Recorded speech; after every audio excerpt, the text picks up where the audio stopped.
കൊച്ചിയിലെ നൃത്ത പരിപാടി വേദിയിൽ നിന്ന് വീണ്ടും ഗുരുതര പരിക്കേറ്റ ഉമാ തോമസ് എംഎൽഎയുടെ ആരോഗ്യനിലയിൽ ആശാവഹമായ പുരോഗതി പറയുന്നതിനോട് ഉമാ തോമസ് പ്രതികരിക്കുന്നുണ്ട്. കണ്ണ് തുറന്നെന്നും ചിരിച്ചെന്നും കൈകാലുകൾ അനക്കിയെന്നും മെഡിക്കൽ ബോർഡ് യോഗത്തിന് ശേഷം Ernakulam Medicity medical director doctor Krishnanunni പോളക്കുളത്തും ഉമാ തോമസിന്റെ മകൻ ഡോക്ടർ വിഷ്ണുവും പറഞ്ഞു. നമ്മൾ പറയുന്നതിനോട് പ്രതികരിക്കുന്നുണ്ടായിരുന്നു. കാലുകൾ അനക്കാൻ പറഞ്ഞപ്പോൾ കാലുകൾ അനക്കി, ചിരിക്കാൻ പറഞ്ഞപ്പോൾ ചിരിച്ചു, കണ്ണ് തുറന്നു, മോൻ ചോദിക്കുന്നതിനോടൊക്കെ റെസ്പോണ്ട് ചെയ്തു. റെസ്പോൺസ് മാത്രമേ ഉള്ളൂ. വായിൽ ട്യൂബ് കിടക്കുന്നതുകൊണ്ട് സംസാരിക്കാൻ പറ്റത്തില്ല. പിന്നെ കയ്യിൽ ഷേക്ക് ഹാൻഡ് മുറുക്കെ പിടിക്കാൻ പറഞ്ഞപ്പോൾ മുറുക്കെ പിടിച്ചു. അപ്പോൾ തലച്ചോറ് കൊണ്ട് ഉണ്ടായിരിക്കുന്ന ക്ഷതങ്ങളിൽ നമുക്കൊരു ചെറിയ പുരോഗതി എന്തായാലും ഉണ്ട്, മോശമായിട്ടില്ല. അപ്പോൾ അതൊരു ആശാവഹമായ ഒരു പുരോഗതി തന്നെയാണ്. And patient is still on ventilator. ഗുരുതരാവസ്ഥയാണോ എന്ന് ചോദിച്ചാൽ ഗുരുതരാവസ്ഥ തന്നെയാണ്. അതിൽ നിന്ന് മാറണമെങ്കിൽ നമുക്ക് വെന്റിലേറ്ററിൽ നിന്ന് മാറി 24 മണിക്കൂർ കഴിയണം ഗുരുതരാവസ്ഥ തടണം ചെയ്തു എന്ന് പറയാനായിട്ട്. കണ്ണ് തുറക്കാൻ പറഞ്ഞപ്പം കണ്ണ് തുറന്നു. പിന്നെ പതുക്കെ ഒരു കൈ പൊക്കാൻ പറഞ്ഞപ്പോൾ കൈ പൊക്കി. അപ്പം ഞാൻ മറ്റേ കൈയും കൂടെ പൊക്കാൻ പറഞ്ഞു. അപ്പം 2 കൈ മാറി മാറി പൊക്കി. കാലൊന്ന് പൊക്കാൻ പറഞ്ഞു, കാല് പൊക്കി. പിന്നെ മറ്റേ കാല് പൊക്കാൻ പറഞ്ഞു. അങ്ങനെ പിന്നെ കൈ പിടിക്കാൻ പറഞ്ഞു. കൈ പിടിച്ചപ്പോൾ ഒന്ന് ഷെയ്ക്ക് ഹാൻഡ് ചെയ്യാൻ പറഞ്ഞു. എന്നിട്ട് ഞാൻ മുറുക്ക പിടിക്കാൻ പറഞ്ഞു. അപ്പോൾ അമ്മ കുറച്ച് മുറുക്ക ട്രൈ ചെയ്തു. അപ്പം അതൊരു നല്ല ഇതായിരുന്നു. ആൻ മരിയ സണ്ണിയ വാർത്തയുടെ വരുന്നു. ആൻ മരിയ, ഇനി അടുത്ത ഒരു മെഡിക്കൽ ബുള്ളറ്റിൻ എപ്പോഴാണ്?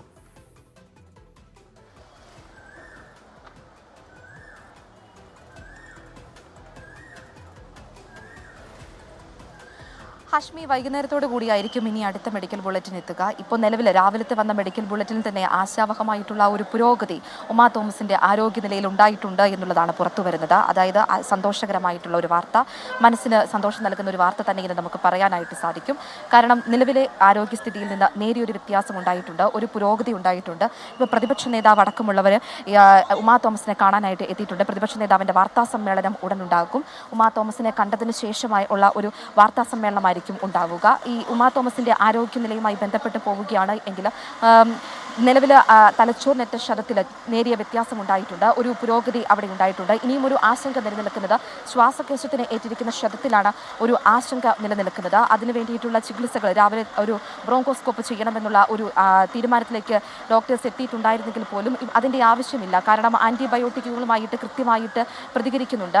ഉമാ തോമസ് എംഎൽഎയുടെ ശരീരം അതിനോട് മരുന്നുകളോട് പ്രതികരിക്കുന്നുണ്ട്. അതുകൊണ്ട് തന്നെ ആ രീതിയിലേക്കുള്ള ഒരു ചികിത്സയുടെ ആവശ്യമില്ല എന്ന രീതിയിലായിരിക്കുകയാണ് വരുന്നത്. ഈ ആശാവഹമായിട്ടുള്ള ഒരു പുരോഗതി ഉണ്ടെങ്കിൽ പോലും ഗുരുതരാവസ്ഥയിൽ തന്നെയാണ് എന്ന് തന്നെ നമുക്ക് പറയാനായിട്ട്. അതിൽ നിന്നൊരു മാറ്റം ഉണ്ടാകണമെങ്കിൽ വെന്റിലേറ്ററിൽ നിന്ന് മാറ്റി 24 മണിക്കൂറിന് ശേഷമാണ് ഗുരുതരാവസ്ഥയിൽ നിന്നുള്ള ഒരു മാറ്റം ഉണ്ടായിട്ടുണ്ട് എന്ന് പറയാനായിട്ട് സാധിക്കുകയുള്ളൂ.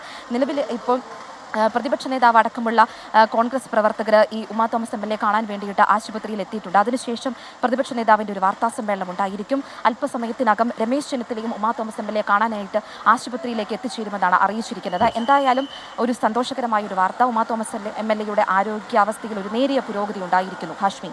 ഓക്കെ, ആൻ മരിയ സണ്ണിയാണ് ആ വാർത്തയുടെ വിവരങ്ങൾ നൽകിയത്. എന്ന് പറഞ്ഞാൽ കൈകാലുകൾ ചലിപ്പിക്കുന്നു, ചിരിക്കാൻ ശ്രമിക്കുന്നു എന്നൊക്കെ പറയുന്ന സാധാരണഗതിയിൽ നമ്മൾ ചില ദൗർഭാഗ്യകരമായ സംഭവങ്ങൾ വാർത്തകളിലും അല്ലാതെയും കാണാറുണ്ട്. അങ്ങനെ വലിയ വീഴ്ചകളിലൊക്കെ കൈകാലുകൾ തളർന്നു പോവുക, മേധാക്ഷയം ഉണ്ടാവുക തുടങ്ങിയ കാര്യങ്ങളൊക്കെ നമ്മുടെ പല അറിവുകളിലുണ്ട്. എന്തായാലും അതൊന്നുമില്ല എന്നുള്ളത് ദീർഘകാലാടിസ്ഥാനത്തിലേക്ക് ഉണ്ടാകുന്ന ആരോഗ്യ പ്രശ്നങ്ങളൊന്നുമില്ല എന്ന് സ്ഥിരീകരിക്കാൻ കഴിയുമെന്ന് തോന്നുന്നു ഈ പറയുന്ന നിർദ്ദേശങ്ങളോട് പ്രതികരിക്കൽ ഒക്കെയുള്ള കാര്യങ്ങൾ. പക്ഷേ ആ ട്രീറ്റ്മെൻറ്റ് അങ്ങനെ സജീവമായി നടക്കുകയാണ്. എത്രയും പെട്ടെന്ന് പൊതുജീവിതത്തിലേക്ക് മടങ്ങി വരട്ടെ എംഎൽഎ.